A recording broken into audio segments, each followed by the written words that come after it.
Assalamualaikum warahmatullahi wabarakatuh. Om Swastiastu, Namo Buddhaya, salam kebajikan dan salam sejahtera untuk kita semua. Halo teman-teman, kembali lagi dengan kami kelompok 7. Kali ini kami akan membahas mengenai materi jenis-jenis transaksi dan perjanjian bisnis. Sebelumnya, kami berterima kasih kepada dosen pengampu yaitu Bapak Muslimin Nugraha SHMH dan Ibu Dr. Sri Sturatmia SHM. Baiklah, sebelum kami memulai, ada pula anggota kelompok saya yaitu Firlin Patricia, Siti Rahmawati, Muhammad Al-Fatih, M. Fahri Oktarifano, Rido Fisabilillah, Anastasia Nurhafizo, dan saya sendiri selaku moderator, Chelsea Aurelia. Baiklah, latar belakang dari materi kami hari ini merupakan dalam perkembangan bisnis modern, perjanjian itu menjadi dasar yang penting dalam mengatur hubungan hukum antar pelaku usaha, termasuk kayak transaksi digital seperti vintage lending yang kini dilakukan secara online. Nah, selain itu, praktik oper kredit dalam transaksi kendaraan dan properti, serta penggunaan jaminan hutang menunjukkan semakin kompleksnya bentuk perjanjian yang memerlukan kepastian dan perlindungan hukum. Nah, oleh karena itu, kelompok kami mengkaji tentang pemahaman terhadap berbagai jenis perjanjian bisnis sangat dibutuhkan agar setiap transaksi berjalan aman, adil, dan sesuai ketentuan hukum. Selanjutnya ada rumusan masalah atau masalah yang kami ungkit untuk merumuskan atau menjelaskan lebih lanjut mengenai materi kami hari ini. Yaitu yang pertama, apa yang dimaksud dengan perjanjian bisnis secara umum dan dalam konteks hukum bisnis modern. Yang kedua, bagaimana pengertian karakteristik dan dasar hukum dari perjanjian kredit berbasis teknologi online dalam konteks hukum bisnis modern. Yang ketiga, itu bagaimana mekanisme pelaksanaan dan akibat hukum dari perjanjian oper atau pengalihan kredit dalam praktik bisnis di Indonesia. Yang keempat atau yang terakhir itu apa yang dimaksud dengan perjanjian jaminan hutang seperti jenis-jenisnya dalam sistem hukum Indonesia, serta bagaimana kedudukannya dalam kegiatan bisnis. Baiklah, selanjutnya akan dijelaskan oleh rekan-rekan saya yang bertugas. Konsep perjanjian bisnis. Perjanjian menurut KUH Perdata adalah kesepakatan hukum yang mengikat kedua pihak atau lebih untuk melakukan suatu prestasi. Nah, jadi syarat sah perjanjian itu tertulis pada pasal 1320 yang mana itu kesepakatan bebas, kecakapan bertindak, objek tertentu dan juga sebab yang halal. Dalam konteks bisnis, perjanjian berfungsi sebagai alat kontrol, alat pembukti, serta instrumen mengatur risiko. Perjanjian bisnis dapat berbentuk tertulis atau elektronik dan sering menjadi dasar untuk penyelesaian sengketa. Asas penting dari perjanjian bisnis yaitu kebebasan berkontrak, itikat baik, keseimbangan kedudukan para pihak, dan kepastian hukum. Apa sih itu prestasi? Prestasi adalah terjadi apabila salah satu pihak tidak memenuhi kewajibannya secara tepat waktu, tidak sesuai kualitas, atau bahkan menolak memenuhi sama sekali. Adapun dampak dari terjadinya prestasi tersebut, yang pertama adalah pemaksaan penuh prestasi oleh kreditur. Ganti rugi mencakup kerugian nyata dan keuntungan yang hilang sesuai yang ditulis di pasal 1243. Adapun pembatalan perjanjian dalam perjanjian timbal balik yang telah ditulis pada pasal 1266. Dan juga yang terakhir ada alih risiko kerugian atau beralih ke debitur. Nah, jadi prestasi ini dapat terjadi karena kelalaian, kesengajaan, atau ketidakmampuan debitur. Dan juga sengketa prestasi umumnya diselesaikan melalui somasi, mediasi, atau gugatan pengadilan. Selanjutnya yaitu perjanjian bisnis berbasis teknologi, meliputi transaksi digital, tanda tangan elektronik, dokumen elektronik, dan pembayaran digital dalam platform online. Undang-Undang ITE itu mengakui dokumen elektronik sebagai alat bukti sah dalam proses perdata. Nah, memiliki keunggulan yaitu efisiensi waktu, minim biaya transaksi, jangkauan global, dan aksesibilitas tinggi. Dan memiliki tantangan juga yaitu keamanan data, potensi hacking, ketidakjelasan yurisdiksi, serta penyalahgunaan identitas global. Nah, dari itu perlu standar keamanan seperti enkripsi, verifikasi dua langkah, dan regulasi perlindungan data pribadi. Perjanjian kredit berbasis vintage. Vintage lending itu memungkinkan pemberian kredit secara cepat berdasarkan analisis data digital. Legalitas vintage harus berpedoman pada syarat sah perjanjian dan ketentuan OJK. Hal yang harus diperhatikan pengguna yaitu tingkat bunga, biaya layanan, konsekuensi keterlambatan, dan kebijakan penagihan. Nah, risiko hukum muncul ketika platform tidak terdaftar atau terjadi pemrosesan data pribadi secara tidak wajar. Perlindungan konsumen sangat penting karena transaksi vintage ini bersifat cross-platform dan rentan manipulasi. Oke, jadi saya akan menjelaskan definisi oper kredit serta mekanismenya. Bagaimana sih caranya? Oke, definisinya dulu nih. Apa sih sebenarnya oper kredit itu? Oper kredit itu adalah ini secara deskripsinya dulu. Pengalihan sisa cicilan dan seluruh hak serta kewajiban debitur kepada pihak lain. Nah, apa sih dasar hukumnya? Ada jelas. Pasal 1313 sampai pasal 1338, lalu pasal 613 sampai pasal 1400. Nah, bagaimana sih di dalam hukum? Nah, secara hukum oper kredit itu sebenarnya harus melalui persetujuan kreditur agar tidak dianggap pelanggaran perjanjian pembiayaan. Nah, contohnya apa sih? Kita contoh yang simple aja ya. Anggap ada orang namanya Ahmad. Ahmad ini punya kredit mobil. Nah, tapi anggap aja udah mau lunas nih kredit mobilnya. Cuma Ahmad ngerasa kayaknya aku mau beli mobil baru. Mungkin dia udah mampu atau gimana ya.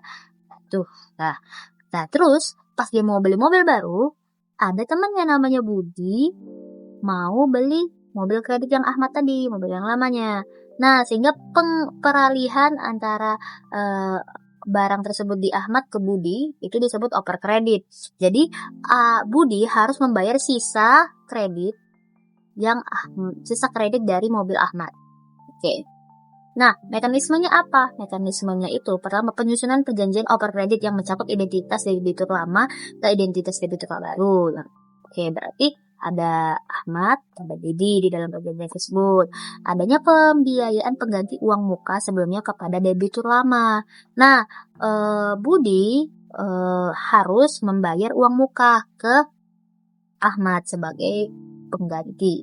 Oke, lalu ada penegasan bahwa sejak perjanjian ditandatangani, hak atas objek kredit beralih pindah ke debitur baru. Berarti sejak perjanjian ditandatangani oleh kedua belah pihak tadi, Ahmad tidak memiliki hak lagi atas mobil tersebut. Lalu hak itu akan berpindah ke Budi, ke Budi. Nah, serta kewajibannya. Nah, Ahmad tidak memiliki kewajiban lagi untuk membayar sisa kredit dari mobil tersebut dan sisa kredit mobil tersebut akan berpindah alih ke si Budi. Oke, lanjut. Debitur lama memberi kuasa mutlak untuk pengurusan dokumen kendaraan serta sertifikat. Nah, jadi Ahmad tidak memiliki hak lagi atas pengurusan dokumen serta sertifikatnya. Nah, yang memberikan hak siapa? Budi sebagai debitur baru. Lalu pengatur detail batasan hak dan kewajiban serta termasuk resiko atau kerusakan objek kredit. Ini contohnya gimana? Misal, kan karena mobil tersebut sudah dipakai oleh si Ahmad, mungkin ada terjadi kerusakan atau lecet sedikit. Nah, itu sudah diatur di dalam perjanjiannya. Mau digimanain itu sudah diatur di perjanjiannya. Nah, yang menjadi syarat utama itu adalah ini. Persetujuan dari kreditur menjadi syarat utama agar pengalihannya legal dan terdaftar. Jadi sebenarnya mereka bisa aja oper kredit, cuma agar legal persetujuan itu harus disetujui oleh krediturnya juga. Jadi agar legal dan serta menghindari resiko-resikonya ya. Terus sengketa diselesaikan melalui musyawarah atau forum pengadilan setempat. Begitu. Jadi syarat utamanya jelas harus pada persetujuan kreditur. Terus hak serta kewajiban dari debitur lama berpindah alih ke debitur baru. Akibat hukum dari oper kredit. Yang pertama, debitur baru mengambil alih seluruh kewajiban cicilan, bunga, dan biaya lainnya. Yang kedua, seluruh resikoan prestasi menjadi beban debitur baru, termasuk penarikan objek kredit. Yang ketiga, hak kepemilikan baru bersifat bersyarat hingga cicilannya lunas. Yang keempat, jika debitur baru tidak membayar cicilan, kreditur berhak melakukan penagihan hingga eksekusi. Yang kelima, tanpa izin kreditur, objek kredit akan dianggap uang prestasi dan mengakibatkan pembatalan perjanjian pembiayaan. Konsep perjanjian jaminan hutang. Perjanjian jaminan hutang adalah perjanjian tambahan yang melekat pada perjanjian utama untuk menjamin pembayaran hutang. Perjanjian jaminan hutang dibedakan menjadi dua, ada jaminan umum dan jaminan khusus. Jaminan umum adalah seluruh harta yang dimiliki debitur, dan jaminan khusus adalah objek-objek tertentu. Terus, perjanjian jaminan hutang ini berfungsi meminimalkan risiko kredit dan memperkuat posisi kreditur dalam pelunasan. Jenis jaminan ini mempengaruhi urutan prioritas kreditur saat eksekusi atau kepailitan. Hak tanggungan dan fidusia. Hak tanggungan, objek. Objeknya yaitu tanah dan bangunan dengan APHT sebagai dasar pengikatan. Dengan memiliki karakteristik memberikan hak preference, yang kedua sifat droit de suite atau melekat pada objek meski berpindah tangan. Yang ketiga memungkinkan eksekusi cepat atau parate eksekusi. Prosesnya mencakup penilaian objek, persetujuan kreditur, pembuatan akte, dan pendaftaran di kantor pertahanan. Fidusia. Objeknya yaitu kendaraan, mesin, inventaris, dan benda bergerak lainnya. Kepemilikan dialihkan namun objek tetap berada pada debitur untuk digunakan. Yang kedua, sertifikat fidusia berfungsi layaknya putusan pengadilan sehingga memudahkan eksekusi. Yang ketiga, putusan MK membatasi kekuasaan kreditur untuk menarik objek secara sepihak, sehingga proses harus humanis dan sesuai dengan proses hukum. Baik, yang selanjutnya adalah jaminan lain. Jaminan yang ketiga adalah gadai. Gadai adalah hak yang diperoleh seorang berpiutang atau kreditur atas suatu barang bergerak yang diserahkan kepadanya oleh seorang yang berhutang atau debitur. Hak gadai memberikan kuasaan kepada kreditur untuk mengambil pelunasan piutangnya dari hasil penjualan barang tersebut dengan kedudukan yang diutamakan terhadap kreditur-kreditur lainnya. Pada gadai, objek fisik yang dimiliki oleh debitur berpindah tangan ke kreditur sehingga memberikan jaminan langsung terhadap pelunasan. Selanjutnya adalah personal guarantee atau bortoch. Pada personal guarantee, perjanjian di mana pihak ketiga demi kepentingan kreditur berjanji akan memenuhi kewajiban debitur apabila debitur tidak dapat memenuhinya. Pihak ketiga dalam hal ini menjadi penanggung jika debitur melakukan non prestasi. Personal guarantee ini sering digunakan dalam pembiayaan perusahaan. Yang kelima adalah hipotek. Hipotek sering digunakan pada kapal atau benda tidak bergerak tertentu. Hipotek merupakan salah satu bentuk jaminan kebendaan yang memberikan hak kepada kreditur untuk memperoleh pelunasan dari benda tidak bergerak milik debitur apabila debitur tidak dapat memenuhi kewajibannya sebagaimana tertuang dalam perjanjian pokok. Hipotek ini sedikit mirip dengan gadai namun sering dipakai untuk barang atau benda tidak bergerak. Selanjutnya atau yang terakhir adalah cesi. Cesi adalah pengalihan atau pemindahan hak atas kebendaan tak bertubuh atau yang sering disebut intangible goods. Umumnya berupa piutang atas nama dari satu pihak kepada pihak lain. Cesi ini cocok untuk pengalihan piutang dagang dan transaksi pembiayaan komersial. Sering digunakan dalam factoring dan transaksi utang perusahaan.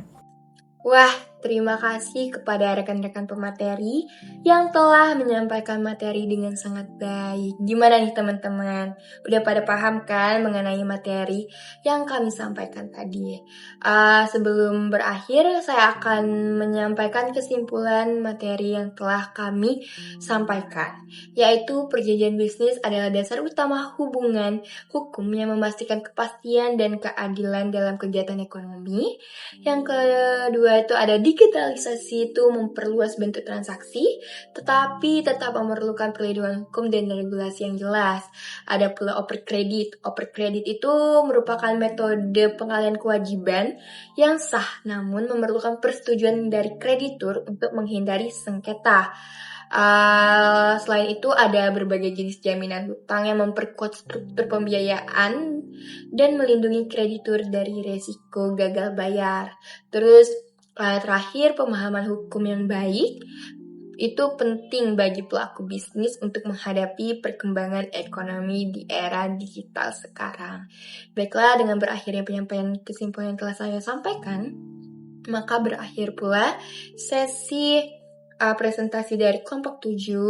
Semoga teman-teman dapat memahami dari presentasi mengenai materi jenis-jenis transaksi dan perjanjian bisnis. Akhir kata, kepada Allah saya minta maaf. Saya mohon ampun. Saya akhiri. Wassalamualaikum warahmatullahi wabarakatuh. Sampai jumpa di sesi materi selanjutnya.